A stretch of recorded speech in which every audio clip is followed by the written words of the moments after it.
चलो बेटा पढ़ना लिखना शुरू करते हैं बच्चों। हम लोग बेटा क्या पढ़ रहे थे ज़रा मुझे बताएंगे? अच्छा, थ्रेशोल्ड वेवलेंथ पढ़ना है, तो चलिए थ्रेशोल्ड वेवलेंथ पढ़ते हैं बच्चों।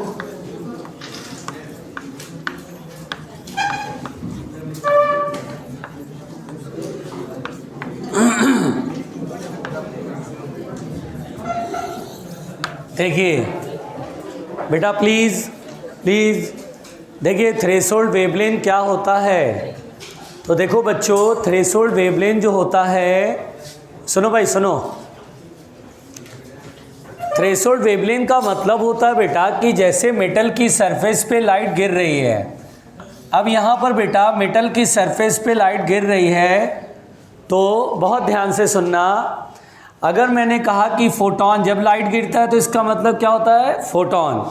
अब मैंने कहा कि यहाँ से मेटल की सरफेस से निकलने के लिए इलेक्ट्रॉन को, मान लीजिए let us suppose 2 electron volt की एनर्जी चाहिए, यानी वर्क फंक्शन 2 इलेक्ट्रॉन वोल्ट है, यानी मिनिमम 2 इलेक्ट्रॉन वोल्ट चाहिए इलेक्ट्रॉन को, तो वो मेटल की सरफेस से बाहर आ जाएगा।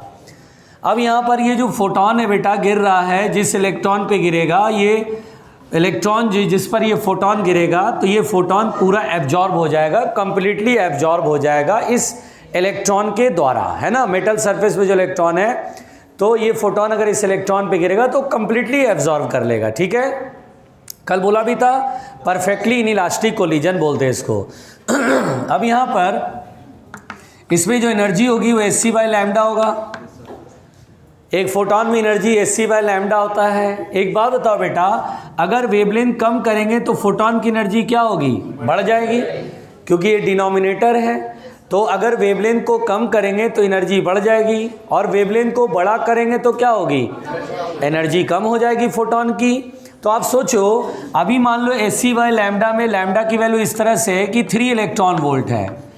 तो सोचिए कि यहाँ पर बेटा इलेक्ट्रॉन को निकलने के लिए मात्र 2 इलेक्ट्रॉन वोल्ट चाहिए मिनिमम, और जो फोटोन आ रहा है उसके पास कितने हैं? 3 इलेक्ट्रॉन वोल्ट है। ये आएगा, इसको 3 इलेक्ट्रॉन वोल्ट मिलेगा तो बड़े मज़े से बाहर निकलेगा, बड़े मज़े से बाहर निकलेगा, सीधी बात है, बहुत मज़े से बाहर निकल जाएगा। लेकिन बेटा अब मैं वेवलेंथ को थोड़ा बड़ा करता हूँ, तो बड़ा करा तो 2.5 होगा। थोड़ा वेवलेंथ को बड़ा करा तो फोटोन की एनर्जी होगी 2.5। क्या अब इलेक्ट्रॉन निकल पाएगा? क्या फोटो इलेक्ट्रिक इफेक्ट होगा? तो बोलेंगे यस सर होगा, बिल्कुल होगा, अच्छी बात है।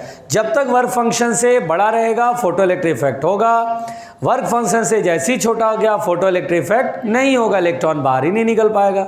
अब मैं वेवलेंथ को और बढ़ाऊं, और बढ़ाते बढ़ाते बिल्कुल 2 के बराबर कर दूं कि 2 इलेक्ट्रॉन वोल्ट चाहिए और 2 इलेक्ट्रॉन वोल्ट है ही। अब वो आएगा तो जस्ट इलेक्ट्रॉन निकलेगा, तो हम बोलेंगे जस्ट P होगा। एकदम इस समय जो वेवलेंथ है बड़ा करके इतना बड़ा कर दिया कि एकदम एनर्जी छोटी होकर 2 तक आ गई, वर्क फंक्शन के बराबर आ गई। अब उसके बाद बेटा वेवलेंथ जरा सा और बढ़ाया, वेवलेंथ जरा सा और बढ़ाया, तो ये जो एनर्जी होगी फोटोन की वो 2 से क्या हो जाएगी? कम हो जाएगी, 1.9 हो जाएगी। तो क्या कभी फोटो इलेक्ट्रिक इफेक्ट हो पाएगा? तो बोले नहीं होगा। तो threshold wavelength is the maximum wavelength, वो मैक्सिमम वेवलेंथ जिस तक की P होगा, और उससे और बड़ा करेंगे तो P। अगर मैं आपसे कहूं कि बेटा किसी सरफेस का थ्रेशोल्ड वेवलेंथ है 500 नैनोमीटर, अगर आपसे बोले कि अरे यार थ्रेशोल्ड वेवलेंथ 500 नैनोमीटर है, मतलब 500 नैनोमीटर तक P होगा, इससे और बड़ा वेवलेंथ करेंगे तो P। अगर मैं आपसे बोलूं कि पहली लाइट है जिसमें 400 नैनोमीटर का वेवलेंथ है, और ये दूसरी लाइट है जिसमें 600 नैनोमीटर का वेवलेंथ है, बताओ कौन सी लाइट से P होगा?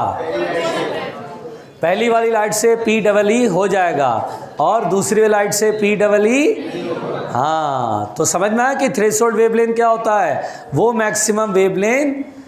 मैक्सिमम वेवलेंथ जिस तक की up to which P takes place. आ रहा समझ में? अच्छा एक बात और बेटा, जिस समय थ्रेशोल्ड वेवलेंथ के बराबर ये वेवलेंथ हो जाएगी, गिरने वाली लाइट की वेवलेंथ थ्रेशोल्ड वेवलेंथ के बराबर है, तो उस समय फोटोन की एनर्जी किसके बराबर होगी? वर्क फंक्शन के बराबर। अरे यार, अगर मैं बोलूँ 500 नैनोमीटर की लाइट गिरा दो, अगर ये थ्रेशोल्ड वेवलेंथ 500 नैनोमीटर है, तो अगर तुमने 500 नैनोमीटर की लाइट गिराया बेटा, तो इसमें जो फोटोन होगा उसकी एनर्जी ठीक वर्क फंक्शन के बराबर होगी। अरे यार नहीं आया, लिखिएगा थ्रेशोल्ड वेवलेंथ में द मैक्सिमम वेवलेंथ, लिखे बेटा the maximum wavelength of incident light, the maximum wavelength of incident light up to which the maximum wavelength of incident light up to which the PEE मतलब photo electric effect, PEE takes place is said to be PEE takes place is said to be threshold wavelength, is said to be threshold wavelength। ठीक है, अब यहाँ पर बच्चों बहुत ध्यान से सुनना। अच्छा बताओ, ये मेटल सरफेस है, वर्क फंक्शन फाई है, तो पहली बात तो जब लाइट गिराते हैं तो हम जानते हैं फॉर PEE, देखना बेटा फोटो इलेक्ट्रिक इफेक्ट के लिए क्या जो फोटोन की एनर्जी होती है Sc/λ वो शुड बी ग्रेटर देन और इक्वल टू वर्क फंक्शन होगा। सही लिखा मैंने, Sc/λ फोटोन की एनर्जी होती है और यह एनर्जी वर्क फंक्शन से बड़ा हो या बराबर तक तो चलेगा, छोटे में तो नहीं चलेगा। छोटा हो गया अगर फोटोन की एनर्जी तो नहीं चलेगा। बात समझ में आ रही है? अब यहाँ पर बेटा अगर मुझे थ्रेशोल्ड वेवलेंथ बताना है, फॉर्मूला कि कितना होगा थ्रेशोल्ड वेवलेंथ कैलकुलेट करिए, तो जिस समय इंसिडेंट लाइट की वेवलेंथ थ्रेशोल्ड वेवलेंथ के इक्वल होती है तो उस समय फोटोन की एनर्जी ठीक वर्क फंक्शन के इक्वल हो जाती है। बोलो क्लियर? तो यहाँ पर बेटा λTH की वैल्यू होएगा, λTH की वैल्यू होगा, इधर जाएगा तो फाई नीचे आएगा, तो थ्रेशोल्ड वेवलेंथ हो जाएगा hc/φ। यहाँ पर बेटा हमेशा ये ध्यान रखना है, एकदम इसमें 2 पॉइंट याद रखना है। पहली बात तो कि लैम्डा अगर इंसिडेंट जो लाइट है उसकी वेवलेंथ अगर λTH से कम है, λTH से कम है या बराबर है तो PEE टेक्स प्लेस। PEE सुनो, सही लिखा मैंने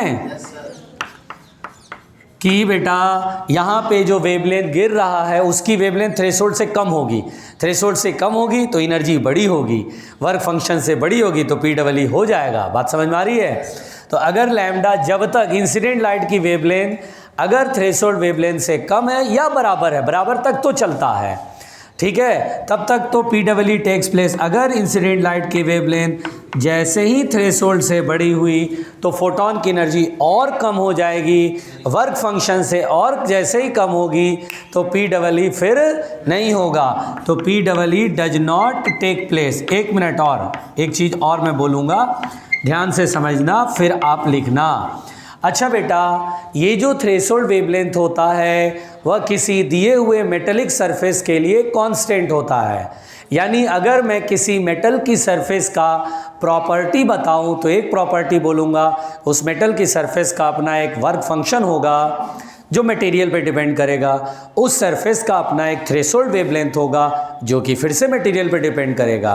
हर मेटल की सरफेस का अपना एक फिक्स्ड थ्रेशोल्ड वेवलेंथ होगा, वो इंसिडेंट लाइट पर डिपेंड नहीं करेगा। भैया इसका थ्रेशोल्ड वेवलेंथ ये है, आने वाली लाइट का वेवलेंथ अगर थ्रेशोल्ड से कम है तो इलेक्ट्रॉन निकल जाएगा, आने वाली लाइट का वेवलेंथ थ्रेशोल्ड से ज़्यादा है तो इलेक्ट्रॉन नहीं निकलेगा, फोटो इलेक्ट्रिक इफेक्ट नहीं होगा। इसलिए बोलते हैं कि λTH depends upon the nature of बताओ जल्दी, depends upon nature of metallic surface के नेचर पर डिपेंड करेगा। बोलो बच्चों, समझ में आया? पहुंचो।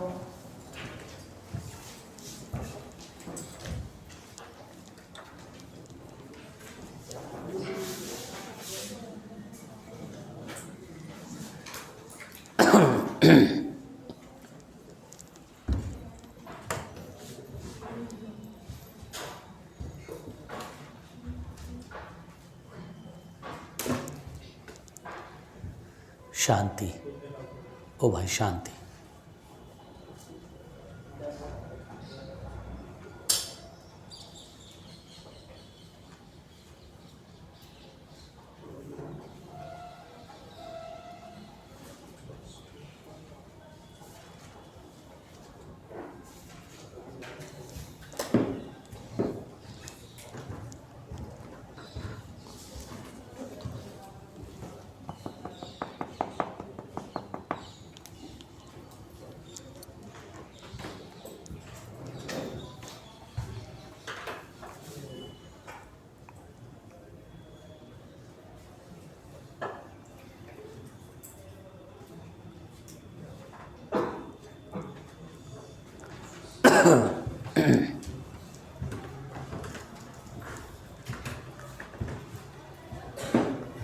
हो गया।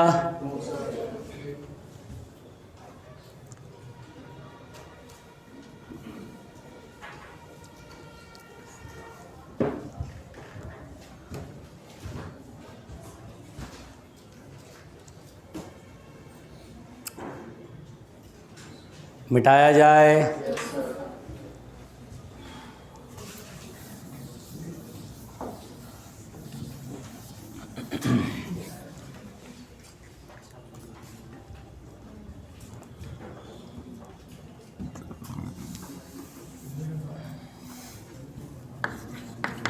नेक्स्ट है बेटा threshold frequency.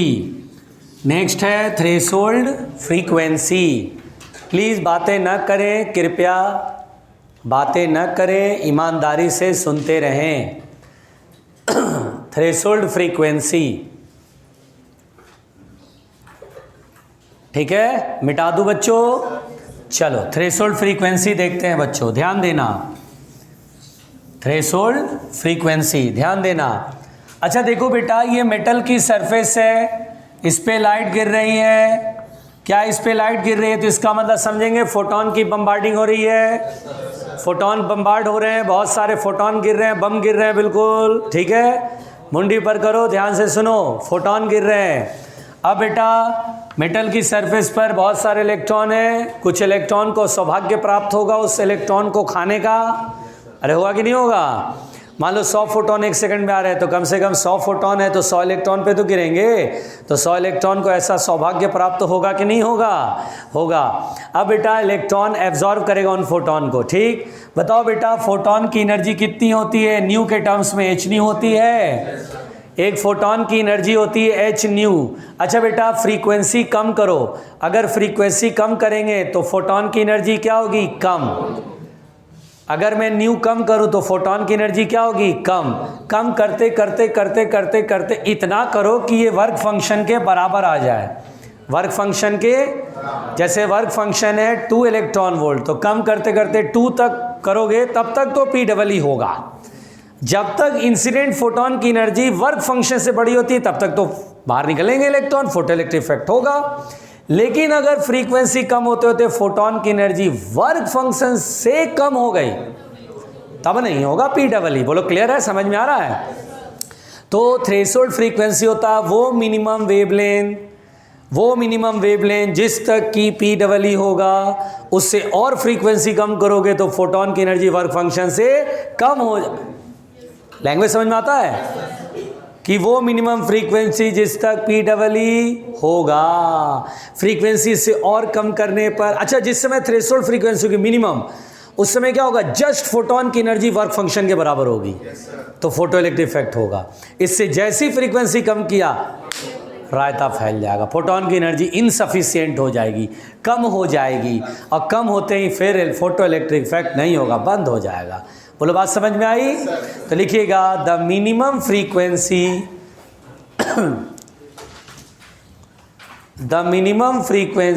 Up to which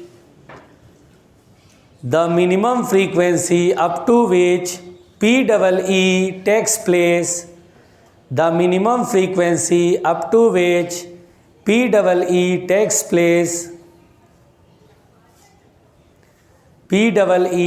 place is said to be threshold frequency.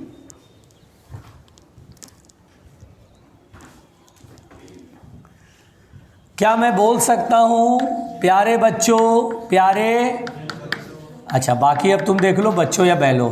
देखो PEE के लिए क्या हम जानते हैं कि H nu should be greater than equal to work function. Am I right? सही बोल रहा हूँ? मुंडी को कहाँ रखना पड़ता है?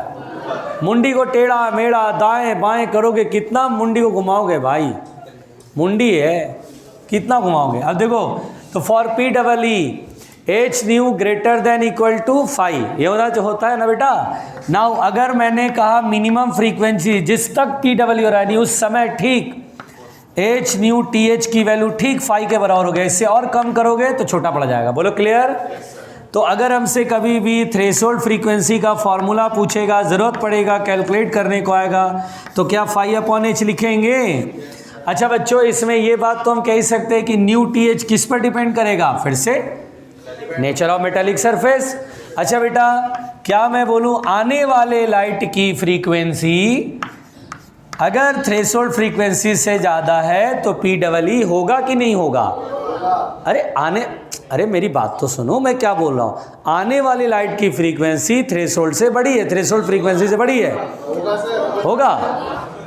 कुछ लोग पता नहीं चल रहा है। PEE टेक्स प्लेस, सही है बच्चों? बहुत अच्छे। और अगर new is less than TH क्या होगा? हाँ लिखो लिखो लिखो,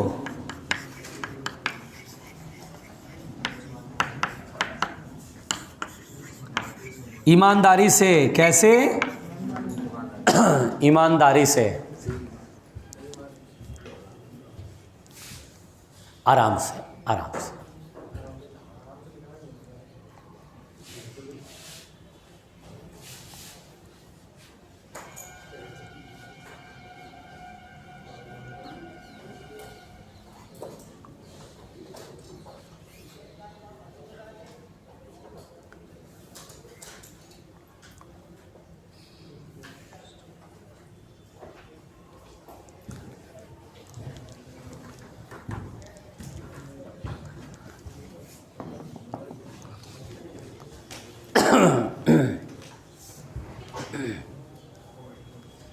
हो गया?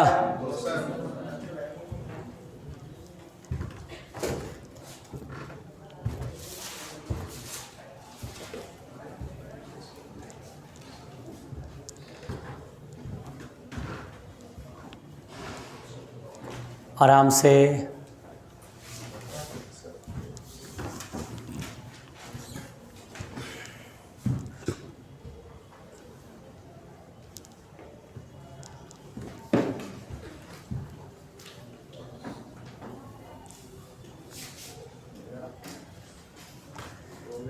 हो गया बेटा? लिखिएगा आइंस्टाइन्स फोटो इलेक्ट्रिक इक्वेशन।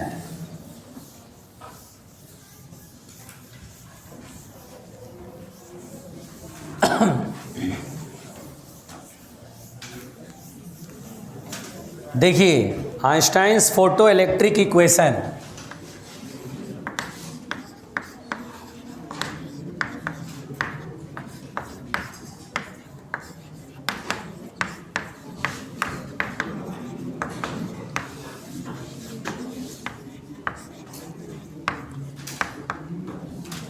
देखिए भैया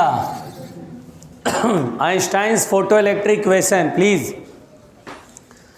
देखिए आइंस्टाइन का फोटो इलेक्ट्रिक इक्वेशन बहुत ध्यान से सुनिएगा, बहुत आराम से सुनिएगा। आइंस्टाइन का फोटो इलेक्ट्रिक इक्वेशन, यहाँ पर बेटा आइंस्टाइन ने ये कहा कि देखो सबसे पहली बात बहुत ध्यान से सुनना कि this equation is based on conservation of energy. पहली बात तो सुनिएगा, this equation is based on conservation of energy, based on conservation of energy. यह एनर्जी के कंजर्वेशन पर बेस्ड है। सुनो प्यारे बच्चों, मुंडी पर करो। दूसरी बात बेटा, आइंस्टीन ने यह बताया, बहुत आराम से पहले सुन लो, बाद में लिख लेना, पूरा मौका दूंगा आपको, पूरा मौका।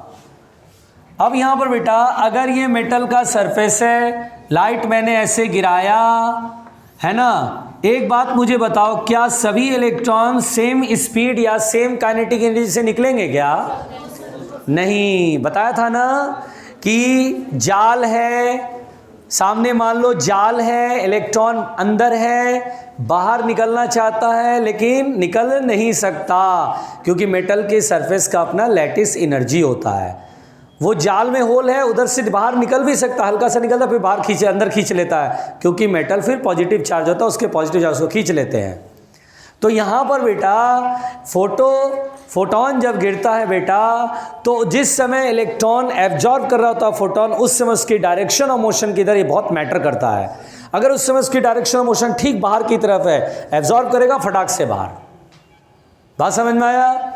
कुछ ऐसे भी होंगे जो बिल्कुल निकट द होल होंगे, उनको मिला फटाक से बाहर, कोई रास्ते में टकराया भी नहीं, क्योंकि बहुत भीड़ है ना भाई मेटल के सरफेस पे, नंबर ऑफ फ्री इलेक्ट्रॉन बहुत गजब भीड़ है। तो यहां पर क्या होता है कि एनर्जी मिली फोटॉन्स को, डिफरेंट एनर्जी मिली इलेक्ट्रॉन्स को, फोटोन आया, गिरा, एब्जॉर्ब करा। तो पहले तो कुछ ऐसे बिल्कुल सौभाग्यशाली वाले की बात कर रहा हूं, जो बिल्कुल गजब के लकी हैं, किस्मत बहुत तेज, वो एकदम बिल्कुल सरफेस में होल के नज़दीक है, बिल्कुल बाहर निकलने के नज़दीक है, और वहीं पर उसे फोटोन मिला, वो फटाक से बाहर निकला और एकदम डायरेक्शन मोशन सामने, यानी उनके रास्ते में कोई कोलिजन नहीं हुआ, कोई रास्ते में इलेक्ट्रॉन आके टकराया भी नहीं, एकदम रास्ता साफ था, निकल गए। तो उस समय वो जो इलेक्ट्रॉन होगी उसकी बाहर जब निकलेगा तो उसकी काइनेटिक एनर्जी बहुत तेज होगी, एकदम सटाक से बाहर निकलेगा। एक ऐसा इलेक्ट्रॉन जिसका निशाना होल की तरफ तो है कि बाहर निकल जाएगा, वो सरफेस से बाहर निकल जाएगा, लैटिस में गैप होता है ना, उस गैप से बाहर निकल जाएगा। उसे फोटोन मिला, जैसे ही वो आगे बढ़ा, उसको एक रास्ते में इलेक्ट्रॉन ऐसे आगे धाड़ से टकरा करके बेचारे को डिस्टर्ब कर दिया। जैसे ही टकराया तो उसकी एनर्जी थोड़ी सी लॉस हो गई, उसकी एनर्जी थोड़ी सी लॉस हो गई। फिर वो जरा सा, चलो भाई थोड़ा बहुत एनर्जी लॉस हुई, बचा हुआ एनर्जी लैटिस एनर्जी से ज़्यादा बड़ा है, टोल पार करा देगा, तो टोल पार कर लिया और बाहर निकल गया। कुछ ऐसे होंगे जिनका डायरेक्शन ऑफ मोशन टेढ़ा है, लेकिन मान लो रास्ता साफ है, एनर्जी लिया और बेचारा दूर सफ़र करके लेकिन निकल गया गैप से।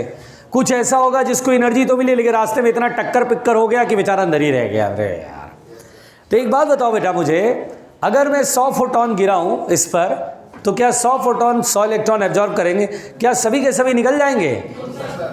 इसको बोलते बेटा फोटोन इफिशिएंसी बोलते हैं इसको। हमने 100 फोटोन गिराया, पता चला 90 इलेक्ट्रॉन निकला, तो इफिशिएंसी का मतलब हुआ 90/100 इंटू 100, 90% इफिशिएंसी। हर सरफेस की अपनी एक फोटोन इफिशिएंसी होती है, फोटो इफिशिएंसी। बोलो क्लियर है, समझ में आ रहा है? और सबसे बड़ी बात, जो इलेक्ट्रॉन निकलेंगे वो क्या सेम काइनेटिक एनर्जी निकलेंगे? तो हम बोलेंगे नहीं सर, सब इलेक्ट्रॉन की काइनेटिक एनर्जी यानी स्पीड अलग अलग होगी।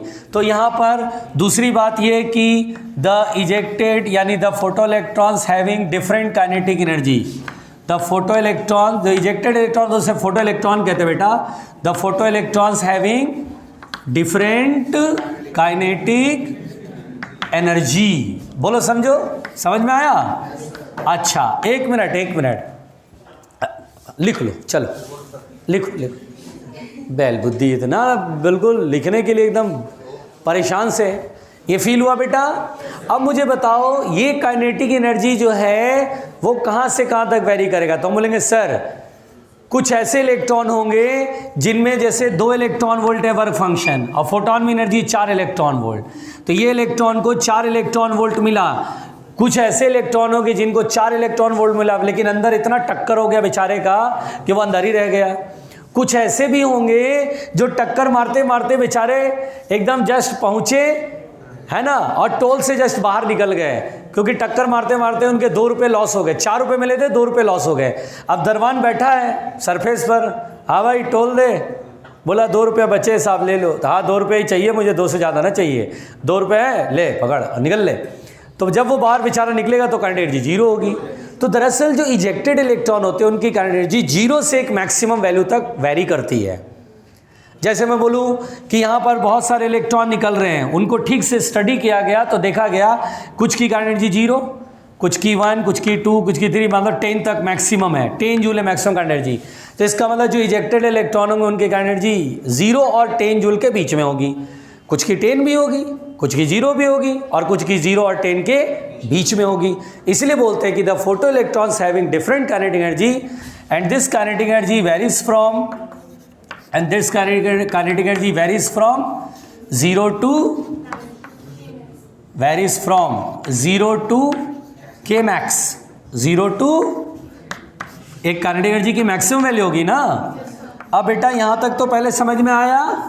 अच्छा, मुंडी ऊपर करना प्यार से, मुंडी ऊपर करना प्यार से। अब देखो मैक्सिमम काइनेटिक एनर्जी कैसे कैलकुलेट करा आइंस्टाइन ने। आइंस्टाइन का फोटो इलेक्ट्रिक इक्वेशन, इसी के लिए इन्हें नोबेल प्राइज दिया गया था। इसमें इन्होंने बोला कि देखो भैया एक बात सुनो, मान लो जो फोटोन आ रहा है उसकी एनर्जी है EPH, किसी एक फोटोन की एनर्जी EPH, वो इलेक्ट्रॉन पर गिरा, ये इलेक्ट्रॉन पे गिरा, इलेक्ट्रॉन को एनर्जी मिला और निकलने में सरफेस को छोड़ने में ओनली वर्क फंक्शन के बराबर एनर्जी खर्च करा, बस ओनली, क्योंकि इसका रास्ता बिल्कुल खाली, कोई इसको टकराया नहीं रास्ते में, वो एकदम गैप की तरफ था निशाना, गैप से बाहर निकल गया बिल्कुल। तो यहां पर बेटा अगर कोई इलेक्ट्रॉन ओनली निकलने में, सरफेस को छोड़ने तक में ओनली वर्क फंक्शन के बराबर एनर्जी खर्च करेगा तो rest amount of the energy appears in the form of kinetic energy and this time the kinetic energy will be maximum। वो इलेक्ट्रॉन जो निकलने में केवल और केवल वर्क फंक्शन के बराबर एनर्जी खर्च करा, और ये कब करेगा, जब रास्ते में कोई टक्कर वक्कर कुछ नहीं आ रहा समझ में, और वो गैप से सीधा बाहर, तो उस समय केवल वर्क फंक्शन के बराबर एनर्जी खर्च करा, तो बाकी जो रेस्ट अमाउंट ऑफ एनर्जी है वो उसमें काइनेटिक एनर्जी के फॉर्म में अपीयर होगा, और वो काइनेटिक एनर्जी क्या होगा, मैक्सिमम होगा। नहीं आया। तो अगर मुझसे कहता है मैक्सिमम काइनेटिक एनर्जी कितना होगा, तो हम बोलेंगे बड़े आराम से, हम बोलेंगे सर वेरी सिंपल, किसी इलेक्ट्रॉन को एनर्जी E मिली, अरे सुनो EPH मिला ना, एक फोटोन की एनर्जी, ये सारा एनर्जी किसको मिला, इलेक्ट्रॉन को। अगर इस इलेक्ट्रॉन ने निकलने में ओनली वर्क फंक्शन के बाद एनर्जी खर्च करा तो बाकी सारी एनर्जी काइनेटिक एनर्जी के फॉर्म में होंगी, and this kinetic energy will be the, अरे यार, सो मैक्सिमम काइनेटिक एनर्जी का फॉर्मूला क्या होगा प्यारे बच्चों, जल्दी बताओ। यानी फोटोन की energy minus work function, photon की energy minus work function, we have the maximum kinetic energy. घबराहट हो रही है, पहुंचो। एक फोटोन की क्या बात कर रहे हो यार,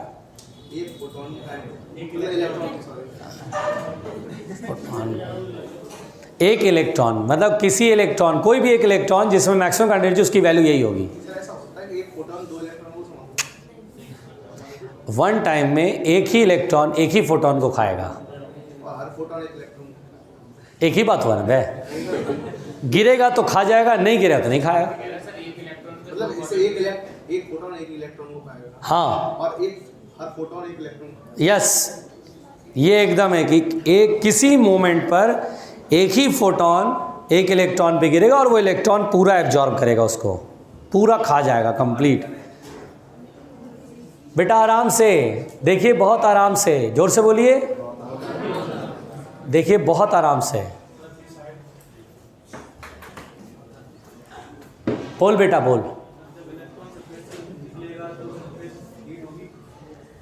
बिल्कुल होती है, जब लाइट गिराते हैं तो ही सरफेस हीट हो जाती है, क्योंकि अंदर जो टक्कर होती है इलेक्ट्रॉन के साथ वो एनर्जी लॉस कहाँ जाती है, हीट के फॉर्म में। अरे ना ना बेटा, ये धरती पे नहीं होता है, धरती पे नहीं होता है।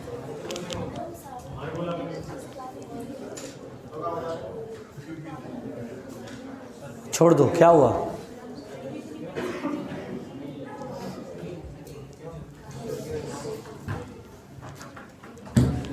बहुत सारे अब विद्यार्थी आना बंद कर दिया ना। दिल्ली गया है कौन, नमन, वो तो नमन दिल्ली गया है। अबे तुम लोग बहुत दिन से मजाक कर रहे, वो मथुरा के पास गया है ना, दिल क्वारंटीन हो गया। अब तो कोरोना की वैक्सीन आ रही है, अब तो जो छींके खांसे उसके पास जाके खड़े हो जाना, हाँ भाई कर लो तुमको जो करना है, हमने तो टीका लगा लिया है। हो गया भाई। No sir. है भैया शांत।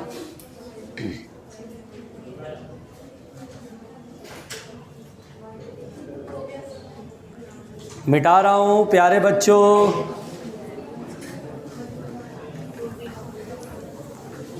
इसी इक्वेशन के लिए आइंस्टाइन को नोबेल प्राइज से नवाजा गया था।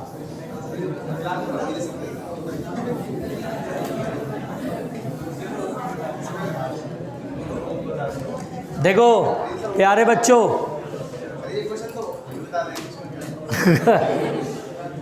ये हम बता देंगे क्योंकि आपको बताया गया तब बता रहे हैं आप। सुनिए ध्यान से, ध्यान से।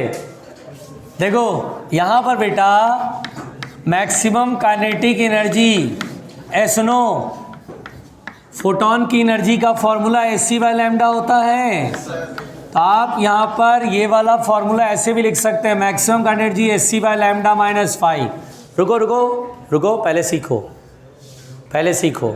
आप अच्छा नोट्स तैयार कर रहे हैं, यकीन मानिए अगले साल आप बेचेंगे, पूरे दाम मिलेंगे आपको पूरे दाम मिलेंगे, कहीं से कोई बार्गेनिंग का कोई ऑप्शन ही नहीं बचता। इतना सुंदर बढ़िया बेहतरीन नोट्स।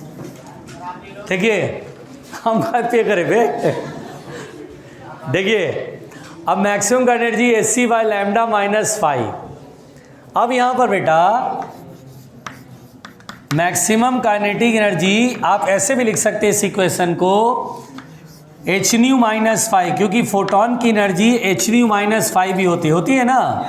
अब रुको रुको रुको, क्या वर्क फंक्शन को हम अभी बताए थे, threshold wavelength, the maximum wavelength जिस पर कि फोटोन की एनर्जी वर्क फंक्शन की इक्वल होता है बेटा।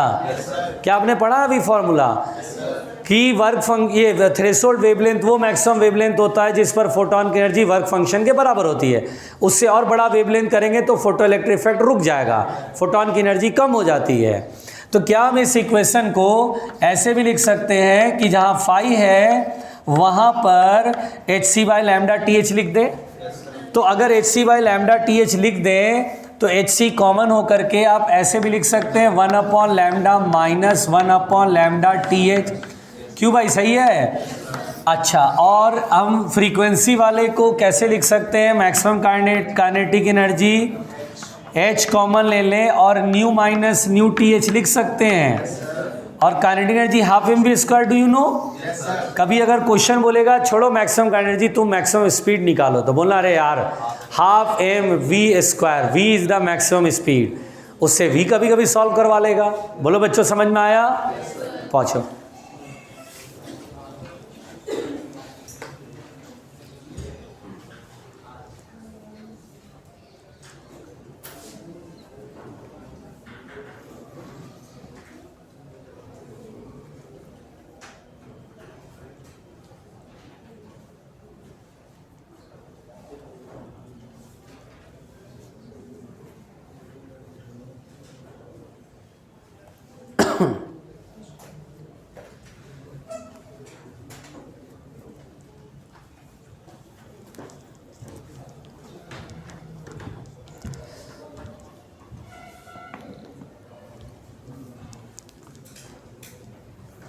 मिटा दें।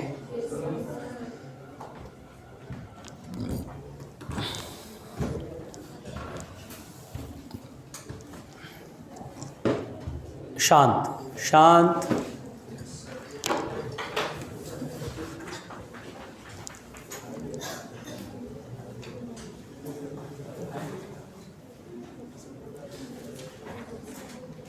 मिटा दें।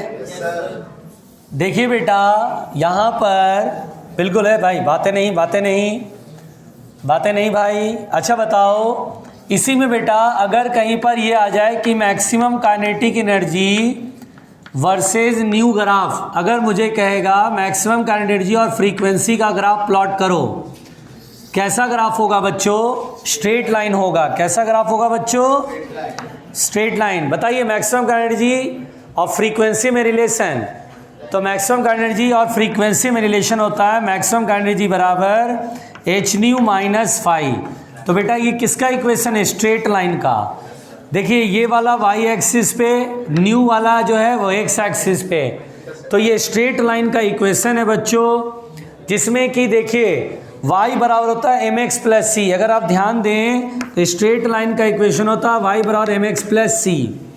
तो c की वैल्यू यानी इंटरसेप्ट ऑन y एक्सिस कहते हैं कि y एक्सिस पर कहाँ कटेगी ये लाइन, तो ये -5 यानी माइनस में, यानी यहाँ पर देखिए इधर मैंने लिया मैक्सिमम काइनेटिक एनर्जी और उधर की तरफ है फ्रीक्वेंसी, तो ये और x का कॉफिशिएंट जो कि यहाँ पर फ्रीक्वेंसी है वो m है यानी h है, प्लस में है, तो 90 से कम होगा। तो इस तरह से ये ग्राफ बनेगा। अब चूंकि हम जानते हैं काइनेटिक एनर्जी मैक्सिमम तो हो नहीं सकता है, तो ये वाली लाइन हम ऐसे डॉट डॉट बना देते हैं कि ये पॉसिबल नहीं है लाइन हमेशा, क्योंकि काइनेटिक एनर्जी हमेशा पॉजिटिव होता है, माइनस तो होता नहीं है। तो ये हो गया 5, बोलो ठीक। और ये जो स्लोप बनेगा इसमें जो एंगल होता है बेटा tan थीटा उसे बोलते हैं स्लोप, और जो कि ये h के बराबर है ना, h के बराबर। अरे पहुँचो,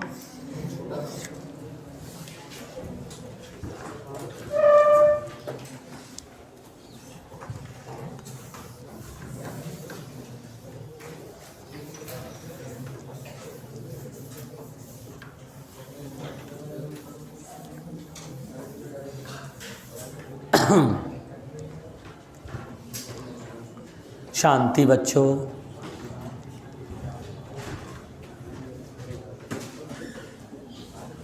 ओ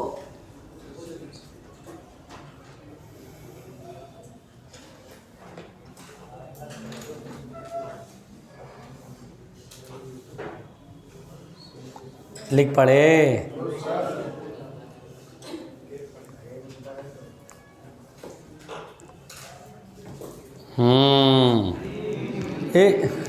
अरे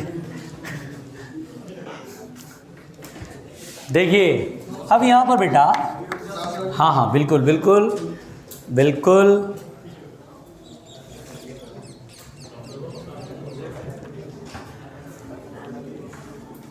आराम से। अरे सब व्यर्थ है, ए छोड़ दो, देखो इधर। अच्छा बच्चों एक चीज़ और समझो यहाँ पर।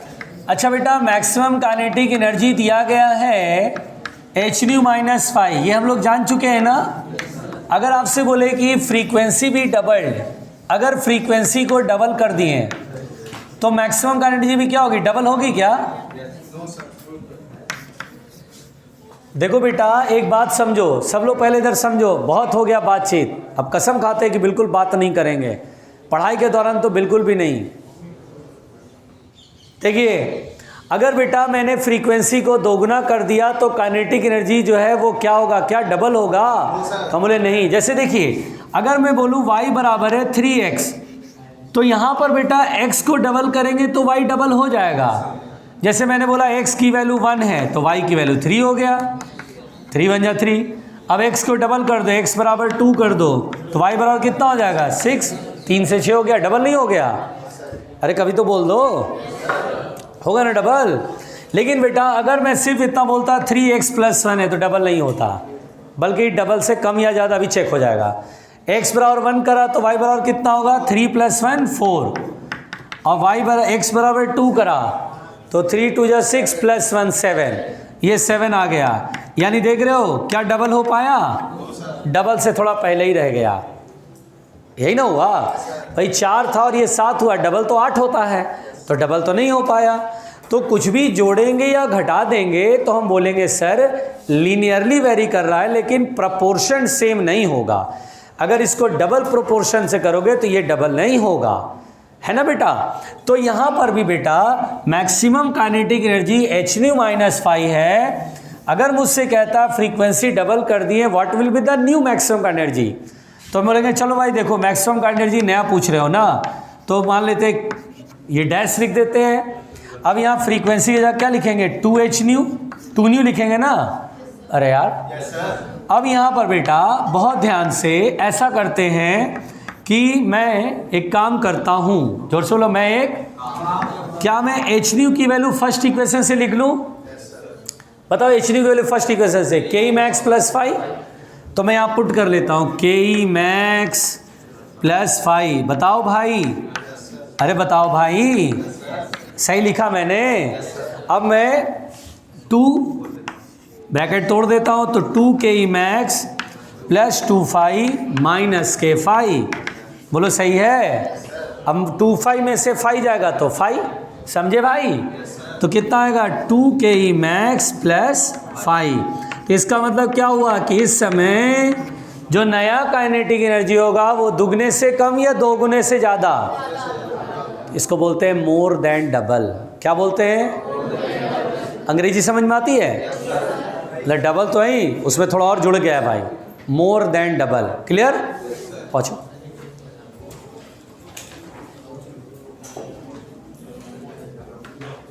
ए भाई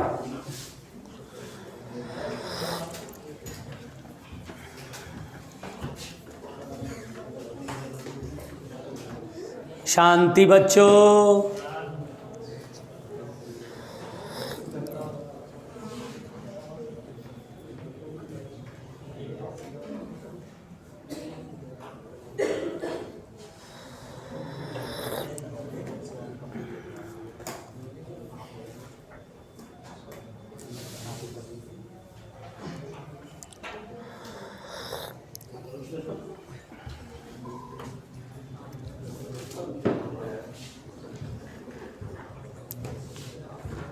आराम से आराम से।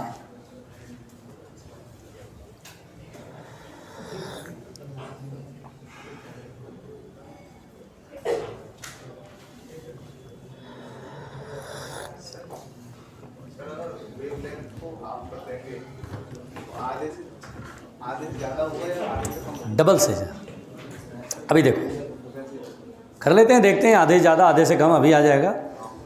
अगर लैम्डा हाफ करोगे तो काइनेटिक एनर्जी बढ़ जाएगी।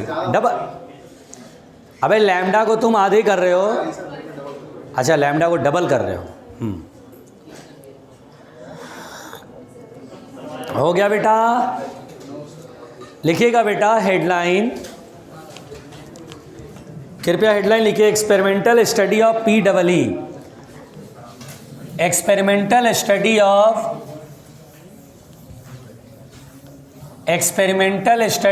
PEE।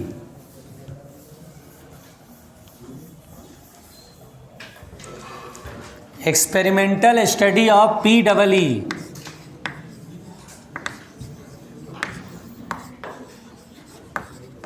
प्यारे अब वो आप देख लो अपना अपना।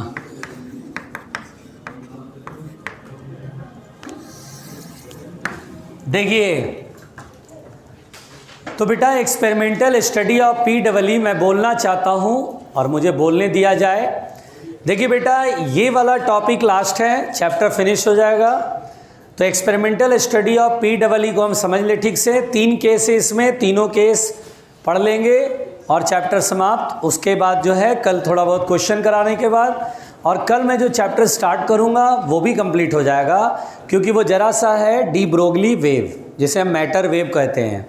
तो डी ब्रोगली वेव या मैटर वेव छोटा सा है, वो एक दिन का है, बल्कि आप समझो 45 मिनट्स का है। 45 मिनट्स भी कम लगते हैं कंप्लीट होने में उसको। ठीक है बच्चों? तो वो कल कंप्लीट कर देंगे और फिर परसों हम क्लास में एक्सरे चलाएंगे। ठीक है? तो देखिएगा experimental study of PEE। Experimental study of, इसमें क्या है बेटा कि ये जो है मान लीजिए ये ग्लास ट्यूब है, बिल्कुल ध्यान से देखना, ये ग्लास ट्यूब है, समझो समझो समझो, ये ग्लास ट्यूब है बेटा और वैक्यूम चैम्बर है, ये ग्लास का बना है और वैक्यूम है। वैक्यूम का मतलब air pressure is very low, approximately 0, हवा है ही नहीं, समझ के चलो। ठीक है? अब यहाँ पर बेटा इसमें 2 प्लेट लगा देते हैं, एक प्लेट ये और एक प्लेट ये, मुंडी ऊपर रख के। ठीक है? अब उसके बाद बेटा यहाँ पर ये ऐसे ईमानदारी से एक सेल लेते हैं और इस सेल का वोल्टेज वेरिएबल है, कभी अपने तरीके से इसको हाई इसको लो, या अपने तरीके से इसको लो तो उसको हाई, वो हम कर सकते हैं। यहाँ पर बेटा एक माइक्रोमीटर है जो कि करंट मेजर करेगा, या गैल्वेनोमीटर समझ लीजिए। अब बेटा पहले तो अरेंजमेंट समझिए, ये वेरिएबल वोल्टेज वाला बैटरी हम अपने हिसाब से कर सकते हैं, वोल्टेज वेरी करा सकते हैं, कम ज़्यादा उल्टा भी कर सकते हैं। ठीक है? उसके बाद बेटा ये दोनों मेटल प्लेट है, इस पर लाइट हम गिराते हैं, इस पे लाइट गिराएंगे तो इलेक्ट्रॉन निकलेगा, इसलिए बोलते हैं इसे एमीटर प्लेट, इसे बोलते हैं एमीटर प्लेट। और इलेक्ट्रॉन इस पर आके कलेक्ट होगा तो इसे बोलते हैं कलेक्टर प्लेट।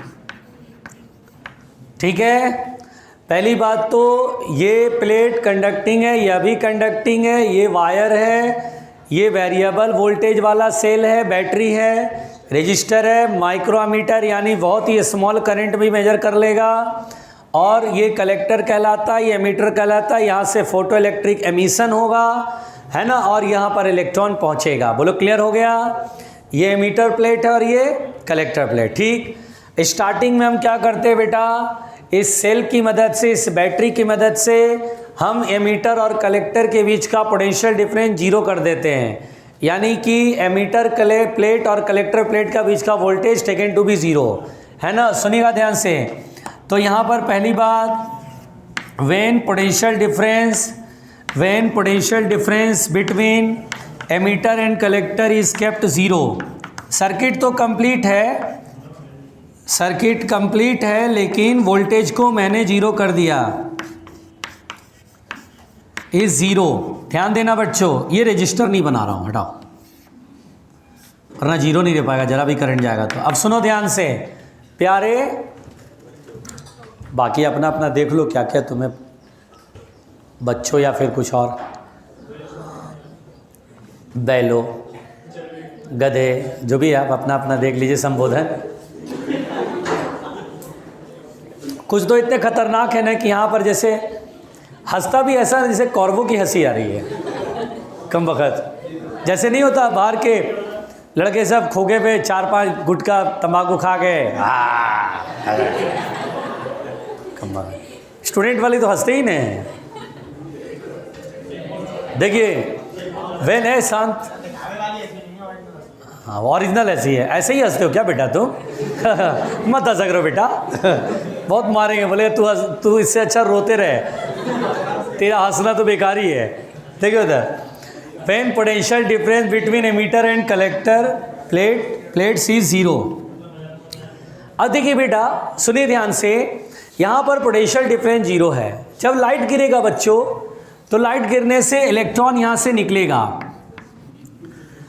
हम जानते हैं कि बहुत सारे इलेक्ट्रॉन निकलेंगे और वो सब अलग अलग काइनेटिक एनर्जी से निकलेंगे।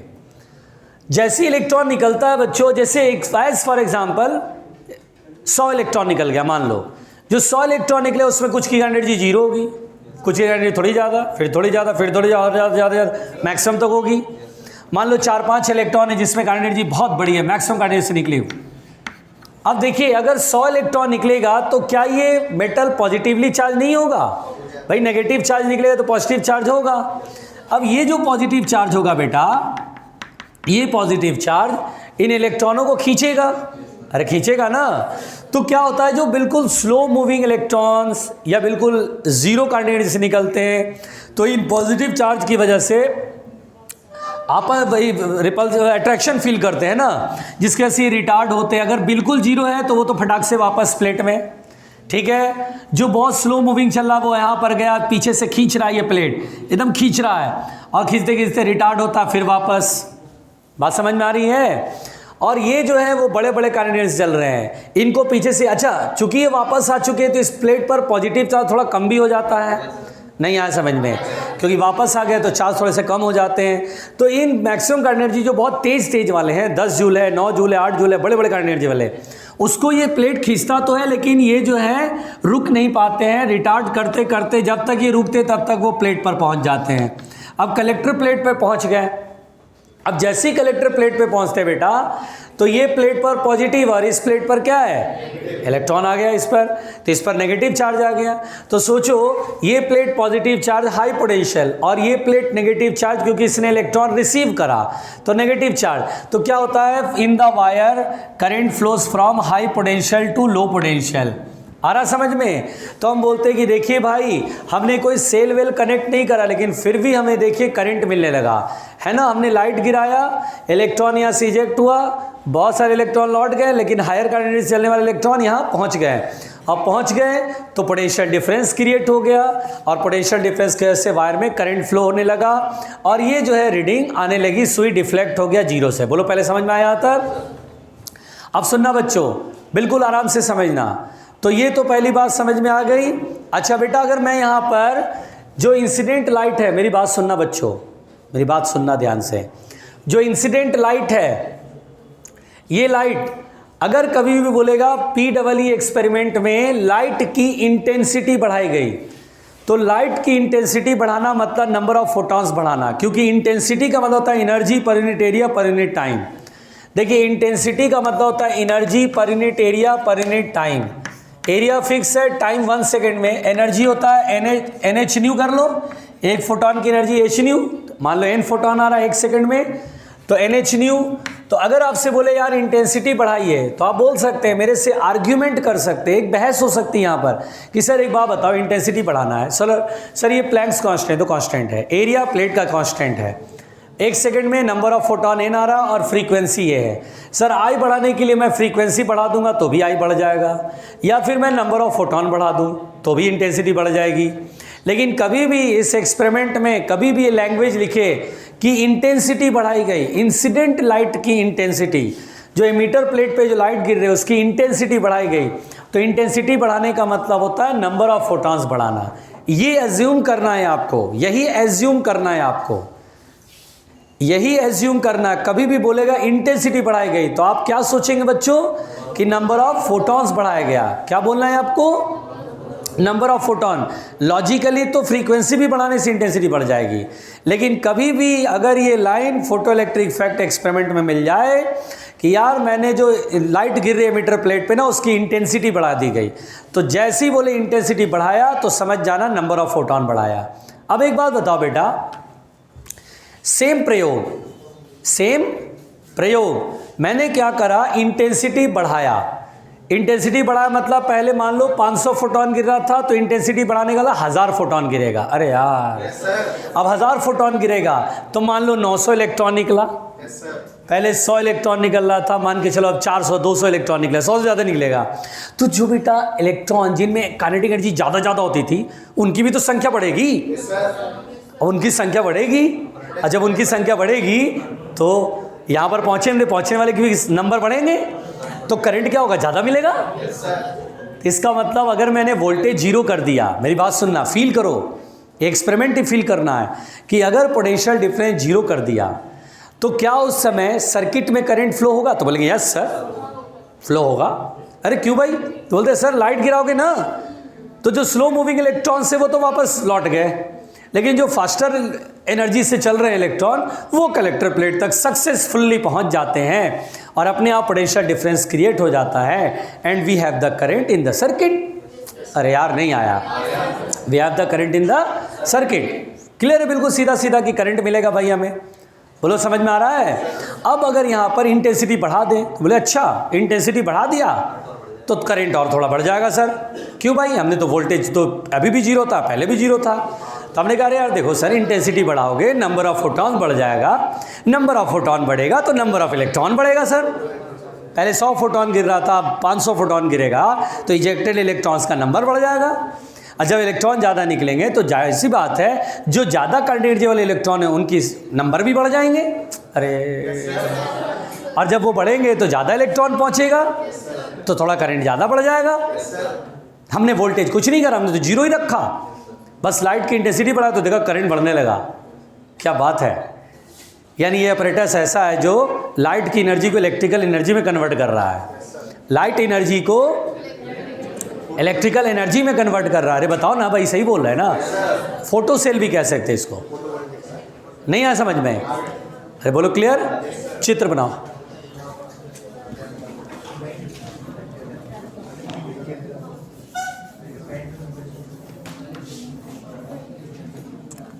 चाचा बात नहीं करना, चाचा ए भाई ए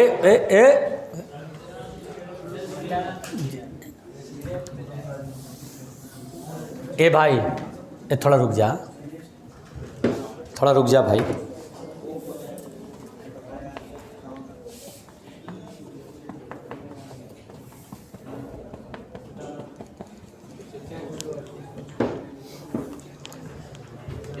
शांत। अरे कहाँ तुम बाहर घूम रहे हो, इतने सारे बंदर तो बैठे यहाँ हैं। अच्छा मैंने देखा जब से वो गिरा बेचारा बंदर तो वहाँ आना ही बंद कर दिया, और तुम लोग को देख के डर के मारे भाग गए। बोले रे भाई ये तो खतरनाक है भाई, तुम लोग को देख के डर के मारे बेचारे जगह छोड़ने वाले हैं, जंगल छोड़ देंगे लोग। हिम्मत है कोई बंदर इधर से झांक पा रहा है? झांक तो नहीं पा रहा है, रास्ता बदल दिया लोग बंदरों ने।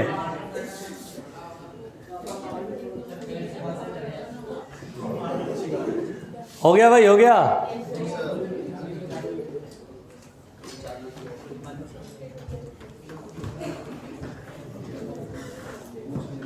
सर ये सोलर सेल में भी यही होता है? सोलर सेल में पढ़ाऊंगा बेटा, वो सेमीकंडक्टर में थोड़ा अलग कहानी उसकी। भाई शांत, इसको फोटो सेल कहिए, फोटो सेल। नहीं वो अलग है। हाँ वो कह सकते, पोटेंशियल डिफरेंस क्रिएट करता है वो। छोड़ दे सिसोदिया। लिख लिया बेटा?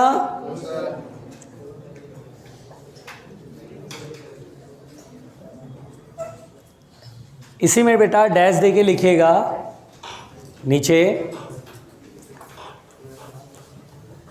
लिखिएगा it is found that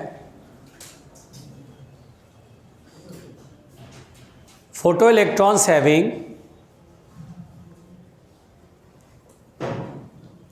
it is found that photoelectrons having different kinetic energies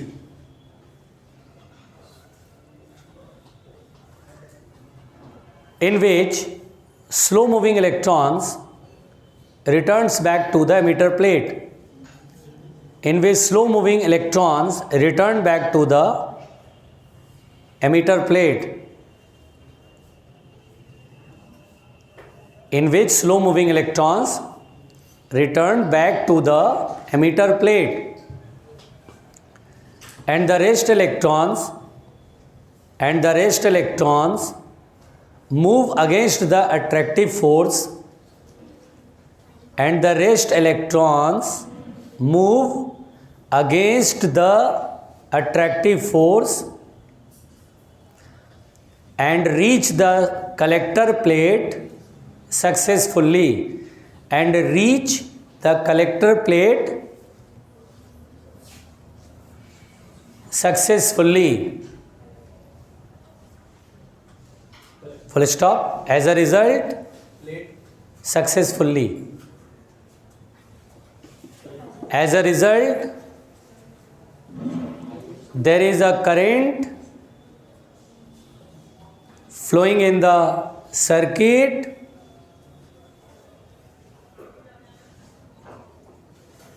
due to the developed potential difference. Due to the developed, there is a current flowing in the circuit due to the developed potential difference. जो electron का transfer उसके वजह से potential difference develop हुआ और उसकी वजह से करंट फ्लो रहा है। ठीक है बेटा, समझ में आया? ये लिखिएगा सेकंड केस। सेकंड केस, शांत शांत बच्चों, शांत, थोड़ा धैर्य रखो बच्चों। देखिए बेटा, दूसरी बात सब लोग ध्यान से सुनना। मान लो बेटा मैं जो बोल रहा हूं उसको सुनना ध्यान से। बच्चों प्लीज ध्यान से देखो, इधर मैं जो कह रहा हूं उसको ध्यान से सुनो। मैं ये कह रहा हूं बच्चों कि मान लो कलेक्टर प्लेट को हाई पोटेंशियल और एमीटर प्लेट को लो पोटेंशियल। हमने कहा when collector is at high potential, when collector is at, हाँ collector is at high potential and high potential and emitter is at, हाँ emitter is at low potential. अगर बेटा ऐसा होता है, अगर बेटा, हाँ मुंडी ऊपर रख के देखिए, अब देखो बेटा, पहले तो मैंने पोटेंशियल डिफरेंस को जीरो बना के रखा। अब मैंने क्या करा बेटा, इसका कलेक्टर का पोटेंशियल मैंने हाई कर दिया। ये कैसे हाई होगा और ये कैसे लो होगा? तो सेल का पॉजिटिव टर्मिनल कलेक्टर की, क्योंकि ये एरो का मतलब होता है वेरिएबल वोल्टेज। हम वोल्टेज तो वेरी कर सकते हैं, हम पोलैरिटी भी बदल सकते हैं, जिधर प्लस से उधर माइनस कर ले, जिधर माइनस उधर प्लस कर लिया। समझो बच्चों, समझो, बहुत लिख लिया, अब छोड़ दो, थोड़ा रुक जाओ। तो यहाँ पर बेटा बैटरी का पॉजिटिव टर्मिनल किधर जोड़ोगे? एमीटर की तरफ। किधर जोड़ोगे? देखो एमीटर बोल रहा बेल। क्या लिखा है? अंग्रेजी आता पढ़ने? When collector is at high potential. कौन होगा हाई पोटेंशियल पे? और लो पोटेंशियल पे कौन है? तो कैसे जोड़ोगे? हाई पोटेंशियल लो पोटेंशियल कैसे डेवलप करोगे? सेल की मदद से तो करना है। तो सेल का पॉजिटिव टर्मिनल एमीटर की तरफ जोड़ो, और जो नेगेटिव टर्मिनल उसे समझ में आता है। अब सुनो, सुनो आराम से, आराम से, आराम से। अब यहाँ प्लेट ये वाला हाई पोटेंशियल पर है और ये वाला। अब यहाँ से लाइट गिराओगे, इलेक्ट्रॉन निकलेगा। सोचो बच्चों क्या होगा? अरे रे रे रे रे रे करंट कम होगा। अरे कमाल करते हो, करंट ही तो बढ़ेगा। ईमानदारी से सुनो तो सही पहली मेरी बात। अब यहाँ पर क्या होगा बच्चों कि ये जो कलेक्टर प्लेट है वो पॉजिटिव चार्ज है, ऐसे समझो, हाई पोटेंशियल। एक मिनट पहले एक चीज़ समझो बेटा, एक चीज़ समझो। ये हाई पोटेंशियल पर, ये लो पोटेंशियल पे, तो इलेक्ट्रिक फील्ड हाई से लो होता है। ये इलेक्ट्रिक फील्ड इस सेल की वजह से डेवलप होगा, इधर हाई इधर लो, इलेक्ट्रिक फील्ड इधर। इलेक्ट्रिक फील्ड में नेगेटिव चार्ज पे फोर्स उल्टा नहीं लगता है क्या? ऐसा लगेगा कलेक्टर की तरफ अट्रैक्शन फील हो रहा है। बेचारा पहले जब निकलता था तो कोई इनका साथ देने वाला नहीं था। बेचारे स्लो मूविंग तो वापस लौट जाते कि चलो घर वापसी करते हैं, अब कोई फ़ायदा नहीं है, कोई साथ देने दे रहा है। ये बेचारे हाई करंट एनर्जी वाले ये पहुंच जाते थे तो चलो ठीक है, मामला बन गया इनका। जो नहीं पहुंच पाए वापस घर लौट गए। अब की बार देखिए इलेक्ट्रिक फील्ड ये ऐसे है, यानी कलेक्टर ऐसा लग रहा खींचेगा। जैसे ही इलेक्ट्रॉन निकलेगा तो हाई वाले तो पहले ही पहुंच जाते थे, थोड़ा अब की बार और अच्छे से पहुंचेंगे। जो बेचारे आधे रास्ते से लौट के चले आते थे कि नहीं यार अब मेरे से ना हो पाएगा, क्योंकि पीछे खींचता था तो लौट आते थे। अब की बार ये सपोर्ट कर रहा है ना, कलेक्टर हाई पोटेंशियल पे है ना, बोला अरे दोस्त काहे लौट रहे हो, हम है ना, और खींच करके बुला लेता है। तो बताओ बच्चों, कलेक्टर पर पहुंचने वाले इलेक्ट्रॉन्स जब पोटेंशियल डिफरेंस जीरो था तो जितने पहुंच रहे थे, अब क्या ज़्यादा पहुंचेंगे? अब ज़्यादा पहुंचेंगे। नहीं आया समझ में? अब थोड़ा पहले से ज़्यादा पहुंचेंगे, ज़्यादा पहुंचेंगे तो करंट भी क्या होगा? स्ट्रॉन्ग हो जाएगा, थोड़ा सा बढ़ जाएगा, है ना। अब मैं क्या करता हूँ, वोल्टेज और बढ़ाता हूँ, वोल्टेज ये इलेक्ट्रिक फील्ड और स्ट्रॉन्ग करता हूँ, इसको थोड़ा और ज़्यादा हाई करता हूँ, इसको थोड़ा और ज़्यादा लो करता हूँ। तो क्या होगा? जो बेचारा हल्का सा भी निकल के लौट रहा था वो भी जो चलो यार चलो सपोर्ट दे रहा है, चलो चलो चलो पहुँच जाओ। बोलो क्लियर? क्या कलेक्टर प्लेट पर पहुँचने नंबर ऑफ इलेक्ट्रॉन बढ़ जाएंगे?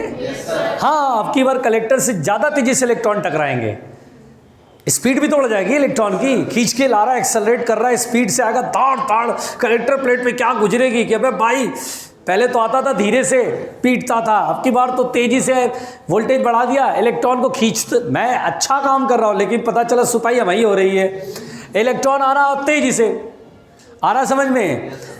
अब यहाँ पर बेटा नंबर ऑफ इलेक्ट्रॉन बढ़ जाएंगे। यहाँ पर बेटा इलेक्ट्रॉन कितने पहुँच रहे इस बात पर डिपेंड करेगा, कितने स्पीड से पहुँचे इस बात पर डिपेंड नहीं करेगा। ऐसा समझो कि ज़्यादा स्पीड से पीटेगा सर इसको प्लेट को तो ज़्यादा करंट नहीं, नंबर ऑफ इलेक्ट्रॉन कितने पहुँच रहे हैं ये मैटर करता है, वो स्पीड पर मैटर नहीं करता है। तो इलेक्ट्रॉन का नंबर बढ़ेगा तो करंट सर्किट में बढ़ जाएगा। बोलो नहीं आया? जैसे जैसे वोल्टेज बढ़ाएंगे सर्किट में करंट, इस करंट को बोलते हैं बेटा फोटो करंट। क्या बोलते हैं? देखो उससे कोई मतलब नहीं है, वो इसको, ये दुनिया ये महफिल मेरे काम की नहीं। बहुत सीधा, किसको सुनाऊं हाले दिल, है ना। फिजिक्स पढ़ रहे हैं, हे भगवान। कुछ बच्चों का तो मुझे समझ ही नहीं आता कैसे पढ़ते हैं भाई, क्या पढ़ने का तरीका है, बेवकूफ़। कुछ चीज़ें चल रही हैं, कोई इतना एडवेंचरस काम चल रहा है, ध्यान नहीं दिया तो 2-4 इलेक्ट्रॉन लग जाएगा। समझ आता नहीं है, पता नहीं कहाँ चल रहे हैं। खैर, और 2-3 लड़कियां तो मतलब ऐसी है ना, पड़ोसी के कान में घुसी रहती हैं। बेटा क्या अपना कान निकाला, कान लगाना, कान लगाना। ये कान नहीं हो गया, पता नहीं क्या हो गया। आधा टाइम तो पड़ोसी का जो कान है उसको खींच के रखती है। हाँ भाई देखो ये है, क्या मतलब आती क्यों है फिर? कान नहीं हो गया, कुछ न कुछ चलता रहता है। तुम देखना, अगर कभी तुम ना कैमरे से देखना, मैं तो कई बार देखता हूँ इस क्लास को ना, कभी कभी कैमरे से। मैं तो पढ़ाते समय साक्षात सामने देखता हूँ, कैमरे से एनी टाइम लगी रहती है। टीचर पढ़ा रहा, लगी हुई है कान में उसके। क्या बात करती, अरे खत्म करो यार, कम वक्त। देखो इधर, तो बेटा यहाँ पर वोल्टेज बढ़ाने से करंट घटता है। क्या होता है बेटा? अच्छा, करंट बढ़ता है। हाँ, पहले से ज़्यादा इलेक्ट्रॉन कलेक्टर प्लेट पर पहुँचेंगे और नंबर ऑफ इलेक्ट्रॉन बढ़ेगा तो करंट भी स्पीड पर डिपेंड नहीं करेगा। किस पर डिपेंड करेगा? Number of electron reaching at the collector plate. बोलो क्लियर? अच्छा एक बात बताओ बेटा, लाइट गिर रही है, पर सेकंड जो फोटोन आ रहे हो तो फिक्स है। लाइट तो अपना गिर रहा है बेटा, 1 सेकंड में 100 फोटोन आ रहा, फिर अगले 1 सेकंड में 100 फोटोन, फिर अगले 1 सेकंड में 100 फोटोन, ही तो बराबर चल रहा है। 1 सेकंड में 100 फोटोन है, 1 सेकंड में 80 इलेक्ट्रॉन निकला। चलो भाई 80 इलेक्ट्रॉन निकला, जिसमें 70 पहुंच गया, 10 वापस लौट गए। ठीक है भाई, यही ना होगा। अब बेटा वोल्टेज बढ़ाते बढ़ाते बढ़ाते बढ़ाते बिल्कुल हाई कर दिया, उसके आगे भी बढ़ा सकते हैं। अब वोल्टेज बढ़ाओगे तो पहले 80 इलेक्ट्रॉन निकलते थे जिसमें कि 70 पहुंच जाते थे। वोल्टेज बढ़ाया 72 पहुंचने लगे, फिर वोल्टेज बढ़ाया 78 पहुंचने लगे, करंट बढ़ने लगा। अब 80 के 1 सेकंड में 80 इलेक्ट्रॉन निकल रहा और 1 सेकंड में 80 पहुंच रहा है। तो अब जो है कलेक्टर प्लेट पर पहुंच रहे इलेक्ट्रॉन्स की नंबर फिक्स हो गई, अब बढ़ ही नहीं पाएगा। कहां से बढ़ेगा भाई? अबे निकलेगा तभी तो पहुंचेगा, या निकलना ही बंद हो गया। 80 से ज़्यादा निकल नहीं पा रहा है और सबरे 80 पहुंच गया। अब तो बस ये कलेक्टर प्लेट इसी ताक में रहता कि कोई तो बस निकले। वोल्टेज इतना, कोई तो बाहर आया वह खींच लेता है कि चल बे।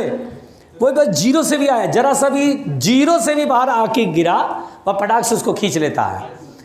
तो भाई हर 1 सेकंड में 80 इलेक्ट्रॉन निकल रहा है, तो 80 यहाँ पहुँच जा रहा है। उसके बाद तुम वोल्टेज चाहे जितना बढ़ा लो, करंट स्टार्टिंग में तो वोल्टेज बढ़ाओगे करंट बढ़ेगा, इलेक्ट्रॉन सब पहुंचने लगेंगे धीरे धीरे धीरे धीरे धीरे। फिर तो 1 सेकंड में 80 निकला 80 पहुंचा, 80 निकला 80 पहुंचा, 80 निकला 80 पहुंचा। कोई मतलब नहीं कि वो जीरो से निकला। इतना वोल्टेज हाई कर दिया मैंने कि बस निकल तो तू सही, पहले तो निकल तो सही। जहां निकला वह खींच लिया इसको कि चल भाई तू चल। तो बेटा उस केस के बाद करंट हो जाता है कांस्टेंट, करंट अपने मैक्सिमम वैल्यू पे आ जाता है। उसके बाद वोल्टेज बढ़ाने से करंट नहीं बढ़ता है, उस करंट को बोलते हैं सैचुरेशन करंट। क्या बोलते हैं उसे? सैचुरेट हो गया। सैचुरेट का मतलब अपने मैक्सिमम वैल्यू पे पहुंच गया। उसके बाद तुम कुछ भी कर लो, कोई जतन कर लो, नहीं बढ़ेगा। कुछ भी कर लो नहीं बढ़ेगा। बोलो बात समझ में आई? नहीं आया? What is saturation current? कोई हाथ उठा के बोलेगा? इतने लोग हैं जिनको समझ में आया। तू बोल दो दे। ए शांत। Number of photons, photon emit हो रहा है क्या? फोटॉन गिर रहा है, जो इलेक्ट्रॉन निकल रहे हैं वो पर सेकंड फिक्स निकल रहे हैं। तो हिंदी में बोल ले, अंग्रेजी नहीं बोल पा रहा है, हिंदी बोल ले।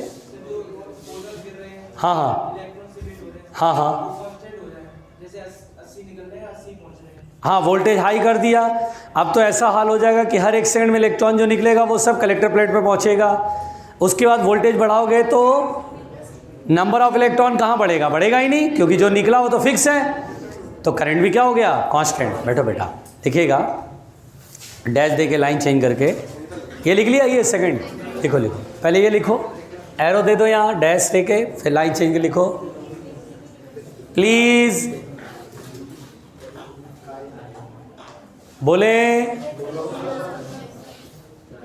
बोले इन दिस केस, लो अभी बोलता है कि बोलो, अभी बोलता है रुक जाओ रुक जाओ रुक जाओ, भैया लिख रहे हैं। देखिए in this case on increasing the potential difference, in this case on increasing the potential difference, in this case on increasing the potential difference, the electrons reaching at the collector plate increases, the electrons reaching at the collector plate increases। क्यों भाई, collector plate पे जो electron पहुंचना पड़ेगा ना, the electrons reaching at the collector plate increases, as a result photo current in the circuit increases, as a result photo current in the circuit increases।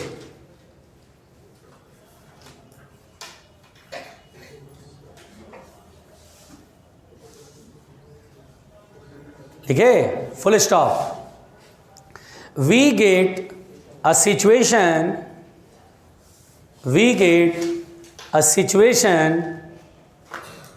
in which the current reaches to its maximum value, current reaches to its maximum value, and after that does not change या does not increase, and after that does not increase with the increment in voltage, with the increment in voltage। Full stop। This current is said to be saturation current, this current is said to be saturation current। इस current को क्या बोलते हैं बच्चों, saturation current.